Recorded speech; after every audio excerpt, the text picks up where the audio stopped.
লাকড়ি নেই, তাই এই ঝড় বৃষ্টিতে চলে এলাম লাকড়ির সন্ধানে। দেখি কিছু লাকড়ি পাই কিনা। প্রত্যেকটা গাছের নিচে গেলে কোনো না কোনো লাকড়ি পাওয়া যায়।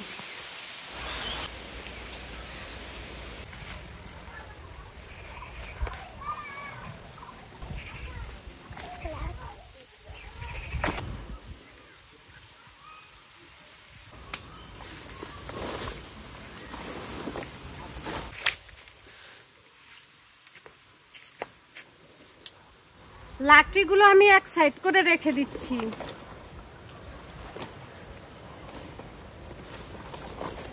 রোদ উঠলে রোদে শুকিয়ে ঘরে নিব এগুলো।